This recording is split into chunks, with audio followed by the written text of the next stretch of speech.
Pak Nugroho selaku guru olahraga yang akan menjelaskan tentang kesehatan reproduksi remaja. Ibu Meta akan menjelaskan materi tentang HIV dan AIDS. Ya, Ibu sendiri, Ibu Bella akan menjelaskan mengenai konsep ini dan batasannya. Baik anak-anak, sebelum kita mulai ke materi, kita akan permainan terlebih dahulu ya. Nah, Ibu di sini punya beberapa kartu, isinya adalah suku kata. Nanti kalian akan mengambil salah satu suku kata ini. Contoh, misalnya Bu Bella random deh. Apa katanya? Suku katanya? Di. Ketika Bu Bella dapat di, maka Bu Bella harus langsung ngomong satu kata yang depannya di. Contoh. Ya. Langsung kasih ke Pak Inu. Langsung ngomong. Di mana? Nah, terus begitu seterusnya. Kita akan ganti katanya ketika anak atau kalian itu blank. Nggak tahu lanjutannya apa. Paham? Paham. Saya dimulai? Oke. Mulai yang pertama. Rumah. Rusak. Rukun. Rugi. Rungkat. Wow. 3, 2, 1. Oke.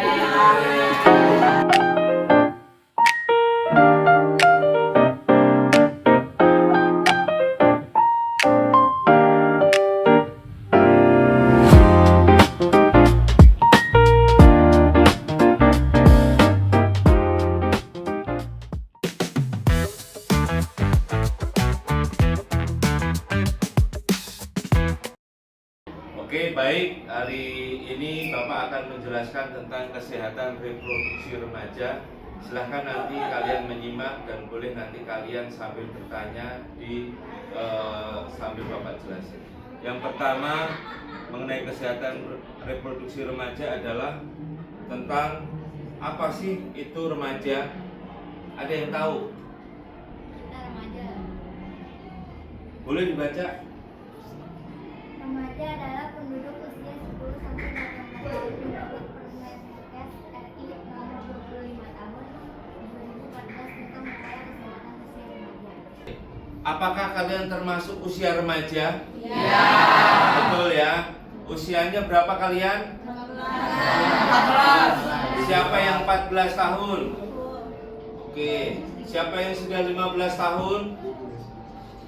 15 tahun. Ada yang 16 tahun? Ada yang baru 13 tahun malah? Sebulan lagi. Ada ya? Oh enggak. Oke, berarti di sini kelas 92 itu rentang umurnya antara umur 14 dan 15 tahun dan termasuk usia remaja menurut Permenkes RI nomor 25 tahun 2014. Oke, lanjut.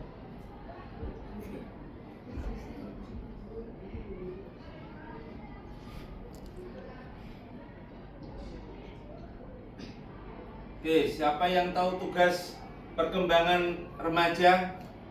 Yuk, Neng. Mampu berperilaku sesuai dengan jenis kelaminnya, menerima dan mengembangkan tubuhnya sebagai mesin penggerak dan memperhatikan kesehatan tubuhnya, mempunyai hubungan yang baik dengan pasangan lainnya. Oke, mampu berperilaku sesuai dengan jenis kelaminnya. Ada laki-laki dan ada perempuan. Ada batasan laki-laki dan batasan perempuan. Kemudian menerima dan mengembangkan tubuhnya sebagai mesin penggerak dan memperhatikan kesehatan tubuhnya. Sudah kalian menjaga kesehatan tubuh kalian? Laki-laki berbeda, perempuan berbeda. Kemudian yang ketiga, mempunyai hubungan yang baik dengan kelompok sebayanya. Kalian baik? Ada yang sering berantem di sini sama temennya?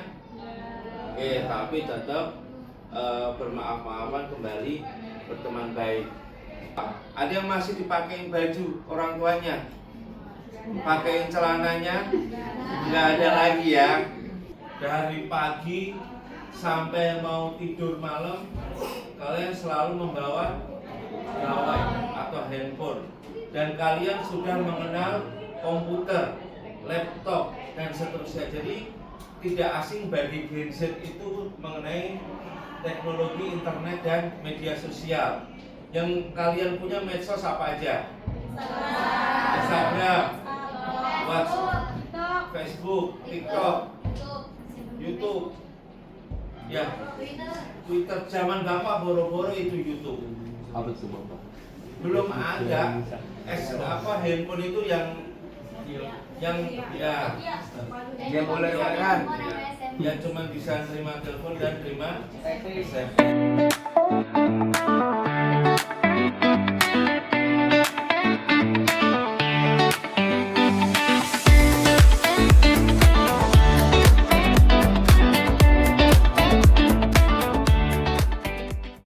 Lanjut. Perilaku beresiko kombinasi faktor internal dan eksternal menyebabkan remaja lebih rentan terhadap perilaku beresiko. Kalau nanti nggak kelihatan, kalian boleh berdiri. Berdiri kelihatan kan? Yang kedua, Boy.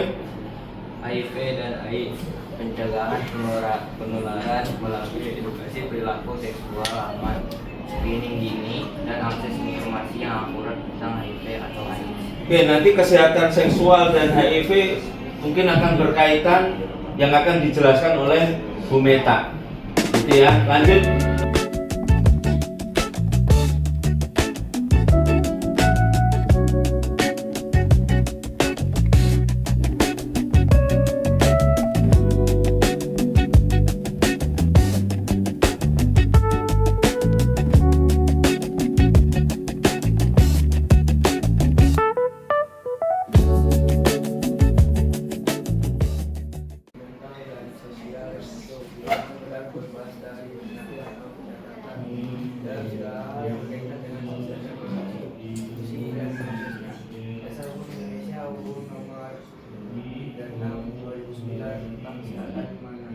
Bahwa setiap orang berhak memperoleh pelayanan kesehatan reproduksi yang aman, bermutu dan terjangkau. 3 pilar kesejahteraan: visi, fungsi organ reproduksi berjalan normal, mental, keharmonisan hubungan dan kesejahteraan psikologis, sosial, hubungan yang sehat dan bebas dari diskriminasi. Oke, kita baca bareng-bareng dasar hukum di Indonesia tentang Undang-Undang Nomor 36/2009 tentang kesehatan menegaskan bahwa Setiap orang berhak memperoleh pelayanan kesehatan reproduksi yang aman, bermutu, dan terjangkau. 3 pilar kesejahteraannya berupa 1. Fisik, fungsi organ reproduksi berjalan normal. 2. Keharmonisan hubungan dan kesejahteraan psikologis. Yuk, lanjut. 1. Ibu dan bayi kesehatan, hamil, persalinan, dan neonatal. Oke, kesehatan reproduksi tentang kesehatan ibu hamil harus dijaga. Kemudian yang kedua, Keluarga berencana pelayanan kontrasepsi dan kesehatan reproduksi. oke, yang ketiga, Pencegahan IMSF, IMS. infeksi menular seksual termasuk HIV atau AIDS. Yang keempat, Kesehatan remaja, pelayanan kesehatan reproduksi untuk remaja. oke, lanjut. Yang pertama adalah kerjasama multi pihak, koordinasi dan kerjasama orang tua, keluarga, sekolah, lingkungan, dan masyarakat sangat penting untuk mencegah perilaku berisiko dan mendukung tumbuh kembang optimal. Kemudian peran keluarga, setiap pihak memiliki peran unik. Orang tua sebagai pengasuh utama, sekolah sebagai wadah pendidikan, dan masyarakat sebagai pendukung lingkungan yang aman. Kemudian yang terakhir adalah dukungan berkelanjutan. Dukungan berkelanjutan dari semua pihak menciptakan ekosistem positif yang memungkinkan remaja berkembang secara holistik dan terlindungi dari resiko kesehatan. Ada pertanyaan? Cukup sekian dari Bapak. Wassalamualaikum warahmatullahi wabarakatuh. Waalaikumsalam warahmatullahi wabarakatuh.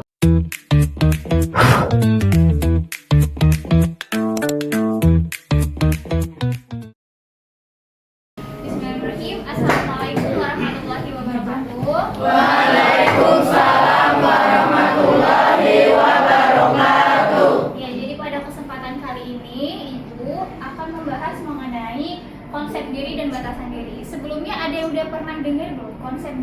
sebenarnya apa sih?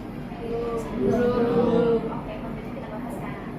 Ya, konsep diri itu adalah segala sesuatu, entah itu ide, pikiran, ataupun kepercayaan dan pendirian tentang diri kalian sendiri. Ya, dan biasanya konsep diri ini mempengaruhi hubungan kalian dengan orang lain. Misalnya kalian berpikir diri kalian itu cantik, diri kalian itu baik gitu ya. Dan itu berarti akan mempengaruhi hubungan kalian dengan orang lain. Kalau kalian merasanya diri kalian cantik, biasanya lebih percaya diri atau enggak? Iya. Lebih percaya diri. Kalau kalian merasanya kurang cantik atau kurang ganteng, insecure. Jadi itu hal tersebut yang bisa mempengaruhi hubungan kalian dengan orang lain. Nah, biasanya persepsi ini terbentuk dari pengalaman diri kalian sendiri dan juga interaksi kalian sehari-hari. Sampai sini paham? Jadi sebenarnya ada beberapa faktor yang membentuk konsep diri itu sendiri. Yang pertama itu ada budaya dan pengalaman keluarga yang positif.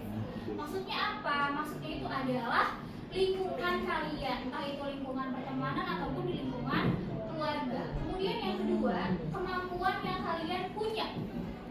Kalian bisanya apa? Nah, biasanya kemampuan itu yang bisa meningkatkan kepercayaan diri kalian dalam berhubungan dengan orang lain. Kemudian aktualisasi diri dan pencapaian diri. Aktualisasi ini adalah bagaimana cara kalian mengembangkan bakat kalian. Apa yang kalian punya? Ya, seperti itu. Kemudian ada kesadaran akan potensi dan kekuatan diri. Jadi kalian sadar dengan kekuatan diri kalian, potensi apa yang kalian punya. Kita lanjut ke komponen dari konsep diri itu sendiri. Jadi komponennya itu ada 3 pilar utamanya. Yang pertama tentang gambaran diri. Gambaran diri ini adalah mengenai sikap dan persepsi pikiran kalian terhadap tubuh kalian. Apakah tubuh kalian itu bagus, tubuh kalian itu gendut, terlalu kurus, atau lain sebagainya. Kemudian ideal diri. Bagaimana kalian ingin berperilaku, entah berperilaku terhadap diri kalian sendiri ataupun berperilaku terhadap orang lain. Kemudian ada harga diri. Kalau harga diri ini adalah bagaimana kalian menilai hasil dari apa yang telah kalian lakukan dan juga pencapaian apa yang telah kalian dapatkan. Sampai sini paham? Paham. Pola sikap dan juga perilaku kita yang sesuai dengan posisi sosial kita di masyarakat. Contohnya kalau di sekolah berarti perannya sebagai apa? Pelajar. Kalau di rumah perannya sebagai anak. Nah, itu contoh kecilnya. Kemudian ada identitas. Kalau identitas ini adalah kesadaran diri kalian sebagai kesatuan yang utuh dan juga bisa menerima dan memahami diri kalian secara menyeluruh. Ya, jadi kalian tidak menghina diri kalian sendiri. Kok badannya kayaknya gede banget ya, kayak gitu. Itu nggak boleh ya. Jadi kita tuh harus menerima diri kita sendiri, harus banyak-banyak bersyukur. Nah, ini ada tanda konsep diri yang positif. Bagaimana kita bisa mengenali dan membangun rasa percaya diri. Yang pertama, kita harus optimis dan kepercayaan diri itu bisa memecahkan masalah. Ya, itu yang harus kita tanamkan dalam pikiran kita. Kemudian, kita harus merasa setara dengan orang lain. Jadi jangan pernah berpikir kayaknya pinter banget ya, bisa nggak ya gue kayak dia? Kayaknya kalau dibandingin sama dia tuh jauh banget deh. Itu nggak boleh kayak gitu ya. Karena apapun yang terjadi dalam diri kita biasanya itu adalah apa yang kita nilai tentang diri kita sendiri. Jadi cerminannya. Sampai sini paham? Paham. Nah, kalau konsep diri yang negatif, ya, biasanya dia menolak kritik, nggak suka dikritik. Ih, bawel banget sih. Kali masih dikasih tahu terus gitu. Contohnya seperti itu. Kemudian suka pujian yang berlebihan dan menjadi pusat perhatian. Jadinya malah suka cari-cari perhatian, caper gitu. Kemudian sering mengkritik dan mengeluh. Sukanya mengkritik orang tapi dia nggak mau dikritik. Sukanya komen orang. Ih, bajunya nggak bagus, bajunya kotor. Tapi giliran dia dibalikin, dianya marah. Seperti itu.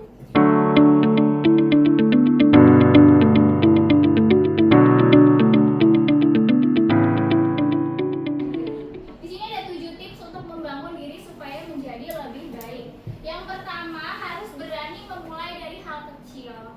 Memulai dari membiasakan bangun pagi, membiasakan kalau turun ke lapangan tuh nggak usah dipanggil-panggil dulu. Membiasakan setelah bangun tuh ngapain dulu? Rapihin tempat tidur misalnya. Seperti itu. Kemudian katakan tidak pada keraguan.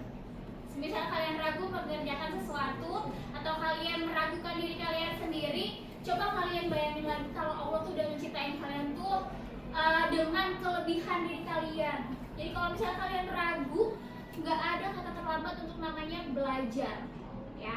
Jadi coba untuk terus coba.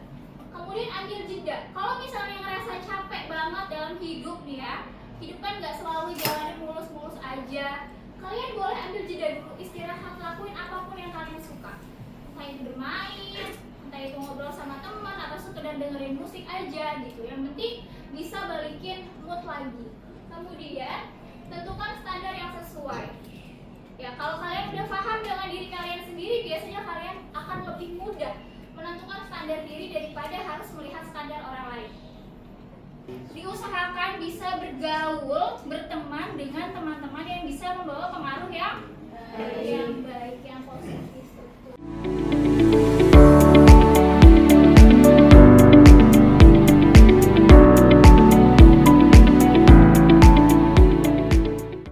Oke, sekarang kita masuk ke bagian kedua. Bagian keduanya adalah batasan diri. Apa itu batasan diri? Dengan memahami dan menerapkan batasan diri, remaja dapat menjaga keseimbangan dalam hubungan sosial serta melindungi kesejahteraan emosional dan fisik mereka. Oke, kedengeran nggak ini belakang?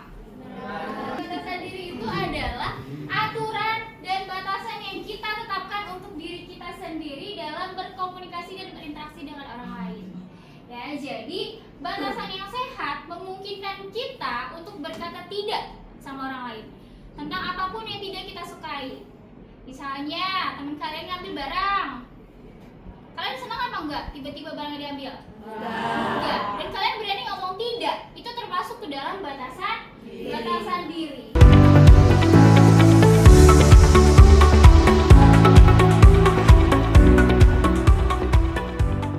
Yang longgar biasanya kita sulit untuk ngomong enggak.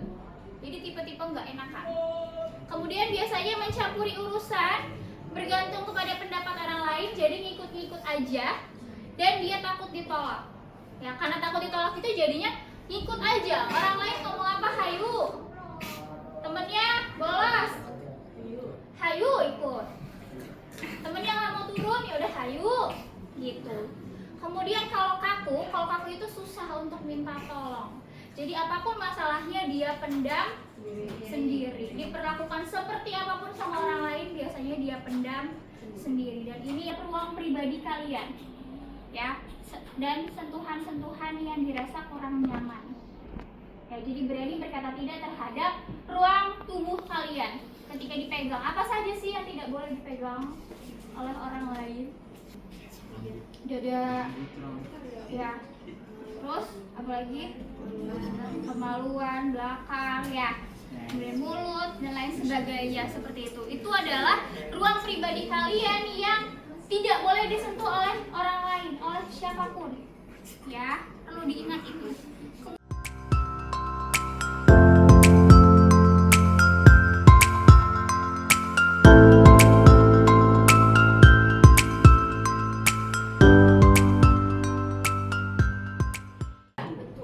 Kemudian waktu itu adalah kita bisa mengatur waktu untuk hal-hal yang penting dan orang yang berarti aja. Jadi nggak semua waktu bisa kita kasih ke orang lain, ya.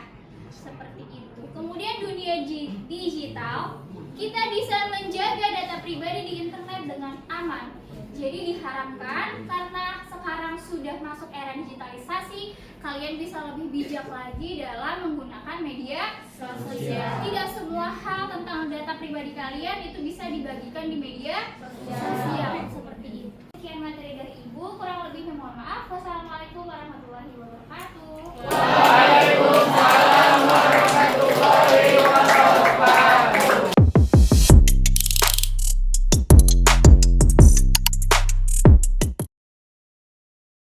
Assalamualaikum warahmatullahi wabarakatuh. Waalaikumsalam warahmatullahi wabarakatuh. Masih semangat ya? Masih. Sebelum Ibu mendengar tentang kalimat ini. Ibu minta tolong kalian pilih kalimat ini masuknya ke fakta atau mitos. Tahu mitos ya? Mitos itu hoax lah, berita yang tidak benar. Mitos atau fakta, HIV dan AIDS adalah hal yang sama. Yang mitos tunjuk tangan.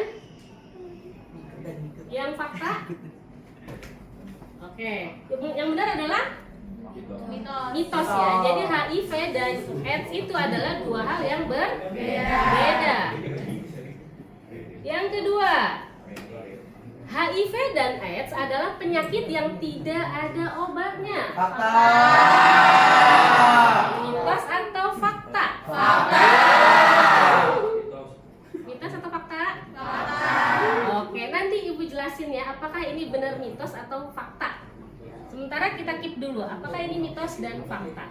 Yang ketiga, HIV tidak menular melalui batuk dan bersin. Tidak menular. Oke, fakta ya. Dia tidak akan menular melalui. Yang keempat, menggunakan alat makan bersama dapat menularkan HIV. Gimana kalau kita makan barengnya? Kita tidak akan tertular ketika kita menggunakan alat makan yang sama dengan penderita HIV. Ini mitos. Jadi jangan takut. Berikutnya, HIV tidak menular di kolam renang. Fakta atau mitos? Kalau kita berenang nih bareng sama pengidap HIV, kira-kira kita akan tertular apa enggak? Tertular. HIV tidak menular. Tidak. Berarti fakta tidak menular ya. Dia tidak akan menular di kolam renang. Berikutnya, HIV dapat menular dengan gigitan nyamuk. Jelas mitos ya. Ini bukan DBD. Lanjut, HIV tidak menular karena jabatan tangan. Fakta. Ya. Yang terakhir, seorang pasien HIV yang sudah meminum obat HIV, maka pasti pasien tersebut tidak bisa menularkan HIV ke orang lain. Mitos. Iya, mitos. Mitos ya. Apakah masih ada? Oh, ya, ini yang terakhir. Pasien yang sudah terinfeksi HIV bisa melakukan aktivitas seperti sebelumnya. Gimana orang yang udah terindikasi HIV apakah bisa? Bisa. Bisa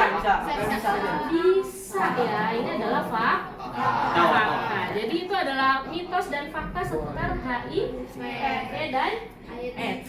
Masuk ke materi utamanya yaitu HIV dan AIDS. Awareness apa sih? Nggak tahu. Kesadaran ya. Jadi kita sebagai orang yang tidak mengidap penyakit ini, kita harus punya kesadaran. Bagaimana kita supaya mencegah agar tidak terkena penyakit ini. Oke, apa itu HIV? Coba yang jago bahasa Inggris siapa? Dibaca ulang. Human immunodeficiency virus. Human, H-nya dibacanya human immunodeficiency virus atau HIV. Jadi HIV ini merupakan sebuah virus itu kira-kira apakah ada di ruangan ini? Ada. Tapi apakah virus itu adalah virus HIV?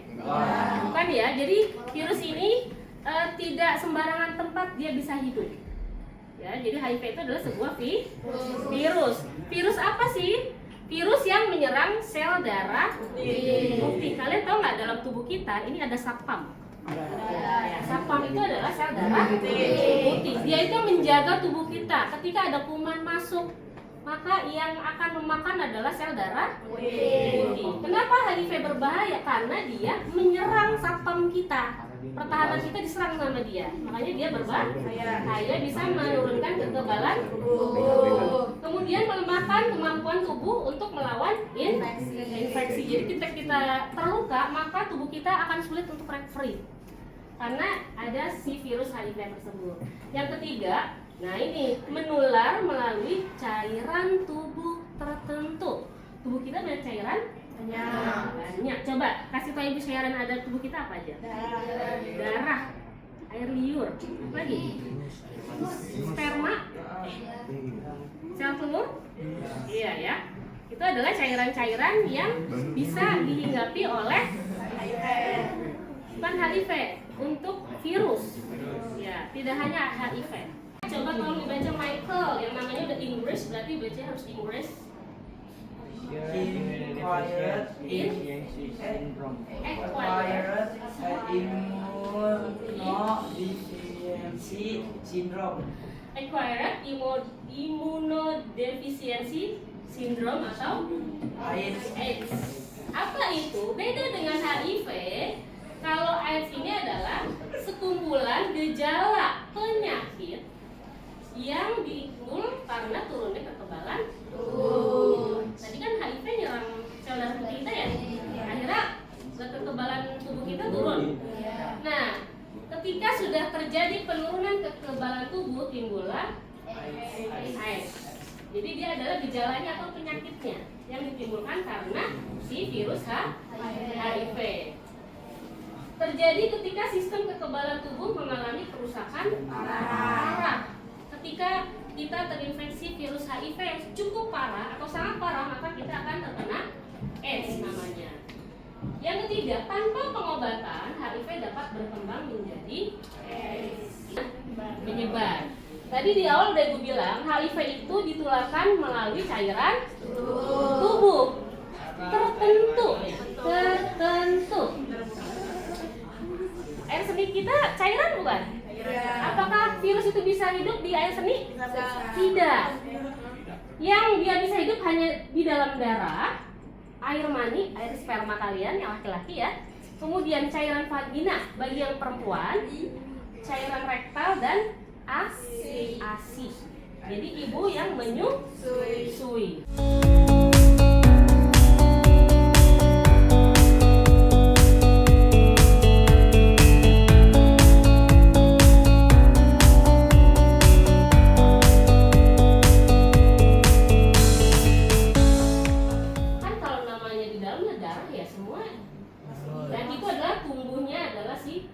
Jadi otomatis akan tertular. Persalinan atau menyusui. Virus HIV sangat subur di air susu ibu. Jadi ketika dia terinfeksi, maka ketika diminum otomatis akan tertular. Yang keempat, melalui transfusi darah. Tapi alhamdulillah sekarang, jadi ibu sering donor darah. Darah yang sudah diambil oleh PMI itu nggak ujuk-ujuk langsung ditransfer ke seseorang. Itu pasti dicek dulu apakah ibu punya penyakit, punya virus di dalam darah, jadi sudah disaring terlebih dahulu. Jadi kemungkinan ini tidak akan terjadi untuk saat ini. Ini kejadiannya pada saat dulu yang mungkin penyaluran darah antar pasien itu tidak terkontrol. HIV tidak dapat menyebar melalui satu, kamu meluk teman kamu HIV menyentuh itu tidak akan tertular. Kedua, nih mau berbagi makanan minuman itu juga tidak akan tertular. Keringat dan air mata, kamu nggak sengaja kena keringatnya, itu tidak akan tertular. Menggunakan toilet yang sama, tidak akan. Bukan enggak ada bekas air seninya. Ibu tadi bilang air seni itu bukan tempat yang bisa didiami oleh virus HIV. Sama terakhir adalah gigitan nyamuk pun tidak akan menulari ke orang lain melalui gigitan nyamuk. Bisa nggak seseorang tuh sakit mengidap HIV terus dia sembuh total? Tidak bisa. Memang sampai saat ini tidak ada obat yang satu tablet itu untuk menyembuhkan total seorang yang mengidap HIV. Tapi bisa diturunkan jumlah virusnya menggunakan ARV namanya. Dibaca apa? Antiviral terapi. Jadi ARV ini adalah pengobatan standar dan efektif bagi yang hidup dengan HIV. Jadi wajib dia menyembuhkannya dengan metode ARV. Pengobatan ini bekerja dengan cara menghentikan virus untuk berkembang biak di dalam tubuh. Jadi ketika seseorang sudah meminum atau pengobatan dengan ARV, maka virusnya atau jumlah virusnya akan ditekan. Otomatis siapa tadi yang diserang? Sel darah putihnya dia akan terus menang. Kenapa? Karena jumlah virusnya itu ditekan lebih sedikit. Misalnya jumlah virusnya ada 1000, tapi sel darah kita ada 50.000, otomatis tetap menang sel darah putih. Kenapa bisa menang? Karena ada si ARV. Jadi tadi benar sampai saat ini belum ada obat yang benar-benar tokcer langsung minum itu sembuh total, tidak ada. Tapi bisa dikurangi. Memungkinkan individu, jadi dia tetap bisa bekerja, belajar, membina keluarga dan tetap aktif. Jadi ketika seseorang sudah terindikasi HIV, jangan menutup diri di dalam kamar. Tetap bersosialisasi, tapi dengan kesadaran diri dia tidak boleh menularkan kepada orang lain.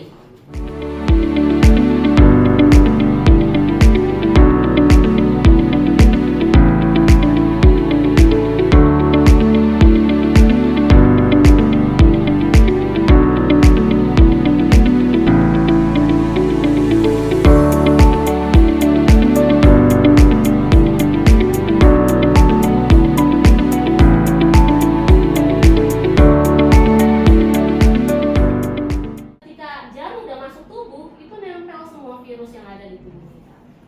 Jadi satu jarum suntik untuk satu orang. Yang kedua, tidak melakukan hubungan seksual sebelum menikah. Hubungan seksual hanya dilakukan melalui pernikahan yang sah. Kira-kira remaja sekarang, kamu baca di TV atau mungkin ada di sekitar kamu ada yang sudah melakukan hubungan seksual? Ada pernah dengar nggak? Pernah ya? Atau kita nonton di berita udah banyak?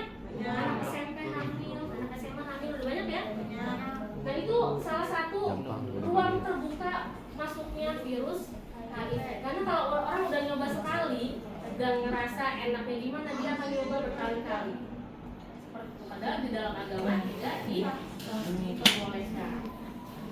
Kemudian bila salah satu pasangan, misalnya dia ada suami istri, ada yang terkena, udah sah ya, atau kedua yang terinfeksi HIV, maka menggunakan kondom.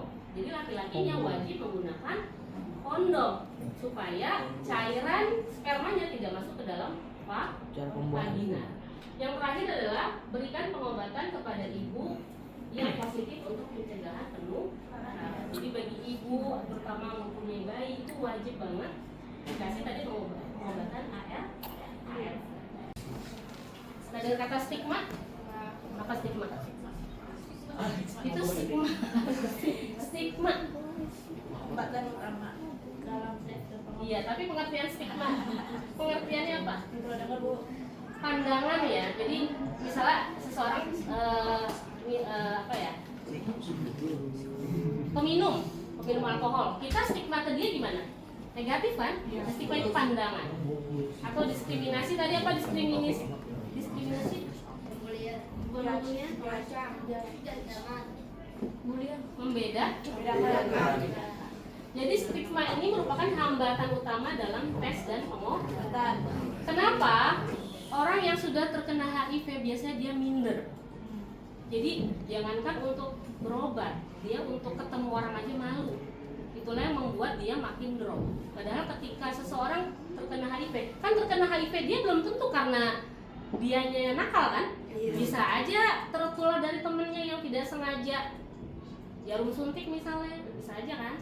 Jadi stigma orang yang negatif terhadap pengidap HIV itu bisa membuat hambatan dalam pengobatan. Kemudian orang dengan HIV berhak mendapatkan rasa hormat. Jadi kalau kalian punya saudara, tetangga, kita tetap harus hormat kepada dia. Supaya apa? Supaya dia semangat untuk mengobati dirinya sendiri. Kalau tidak ada dukungan dari lingkungan, maka dia pun tidak ada semangat untuk hidup lebih lama. Kemudian kesadaran membantu menciptakan komunitas yang inklusif. Jadi biasanya beberapa pengidap HIV itu dia punya komunitas sendiri. Mereka saling support, saling dukung supaya tetap semangat untuk pengobatan apa tadi? ARV. Misalnya dia masih anak sekolah, dia boleh belajar dan menempuh pendidikan dan tidak boleh dijauhi oleh teman-temannya. Pokoknya selama tadi penyebarannya bisa dicegah, itu tidak akan tertular. Kemudian dia juga boleh tetap memiliki keluarga dan hubungan yang sehat dengan orang lain. Dengan catatan itu, ketika dia melakukan hubungan seks, maka harus menggunakan kondom.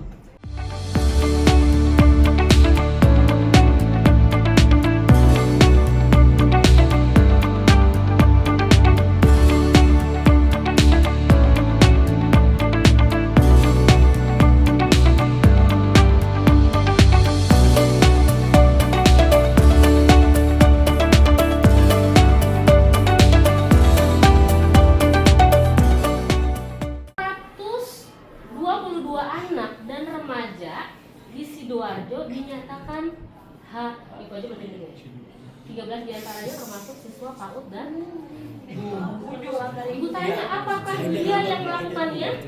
Tidak, tapi ini adalah data dari orang tuanya. Jadi semudah itu memang tertular ke anak-anak. Jadi mungkin kita nggak tahu ya, mungkin di sekeliling kita ada orang yang terkena HIV, cuma mungkin tidak di ya seperti itu. Jadi HIV ini sangat dekat dengan kehidupan kita. Kalian dalam bergaul silakan dijaga. Tadi pokoknya pencegahannya itu ya, tahu ya dia tertular lewat apa aja, hindari yang sudah Ibu sampaikan. Terima kasih, sekian dari Ibu. Assalamualaikum warahmatullahi wabarakatuh. Waalaikumsalam warahmatullahi wabarakatuh. Baik anak-anak, kita akan main ular tangga seputar tadi yang sudah dijelaskan oleh Bu Meta, Bu Bella, dan Pak Nugroho. Silakan, tadi mana ininya? Yang duluan Amira. 6, jalan dari sini. 2. 1, 2. Silakan perkenalkan diri. Hai, nama saya Amira dari kelas 92.